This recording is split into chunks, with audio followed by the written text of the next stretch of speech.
2011 সাল থেকে 6700 কোম্পানি কলকাতা থেকে নিজেদের রেজিস্ট্রেশন সরিয়ে নিয়েছে, কলকাতা বা ওয়েস্ট বেঙ্গল থেকে, প্রাইমারিলি কলকাতা থেকে। এখন লোকাল লেভেলে এত ইনকম্পিটেন্স, লোকাল লেভেলে যখন এই পাড়ার তোলাবাজিগুলো একটা সিন্ডিকেটে পরিণত হয়েছে, তখন সেখানে বড় কোনো ব্যবসা কেন আসবে? বাংলার শিল্পের অবস্থা নিয়ে যত কম কথা বলা যায় ততই ভালো। আজকে যদি আমরা প্রত্যেকটা পাড়াতে যাই, সেখানে দেখবো সেগুলো অলমোস্ট একটা ওল্ড এজ হোমে তৈরি হয়েছে। প্রত্যেকটা বাড়ি থেকে কোনো না কোনো ছেলে বা মেয়ে যারা একটু পড়াশুনো করেছে, যারা নিজেদেরকে শিক্ষিত করেছে, যারা নিজেদেরকে চাকরির যোগ্য করেছিল, তারা সবাই আজকে ভিন রাজ্যে পাড়ি দিয়েছে। কিছু করার নেই।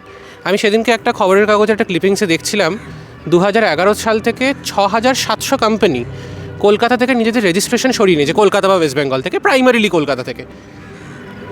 আগেকার দিনে লোকজন যখন কিছু চাকরি পেত না, তারা ওয়েস্ট বেঙ্গলে আসতো অনেক রকম চাকরির জন্য। সেখানে আমাদের এত পোটেনশিয়াল থাকা সত্ত্বেও, আমাদের এত রিচ হিস্টোরিক্যাল কালচারাল ব্যাকগ্রাউন্ড থাকা সত্ত্বেও, আজকে যখন আমরা যেই সিচুয়েশনে দাঁড়িয়ে রয়েছি, তার কারণগুলো সম্পর্কে আমার মনে হয় আমরা সবাই মোটামুটি জানি। বাট যখন লোকাল লেভেলে এত ইনকম্পিটেন্স, লোকাল লেভেলে যখন এই পাড়ার তোলাবাজিগুলো একটা সিন্ডিকেটে পরিণত হয়েছে, তখন সেখানে বড় কোনো ব্যবসা কেন আসবে? সেই কালচারটা থাকলে তারাও তো আলটিমেটলি প্রফিট করতে চায়, তারা প্রফিট করবে, তার সাথে সাথে একই সাথে আমাদের সাইমালটেনিয়াসলি আমাদের যারা ছেলেমেয়েরা রয়েছে তারা সেই শিল্প থেকে বেনিফিটেড হবে। এবার এই সাইকেলটা যদি ভেঙে যায়, এই সাইকেলটা ভেঙে যাওয়াটা খুব মুশকিলের একটা ব্যাপার।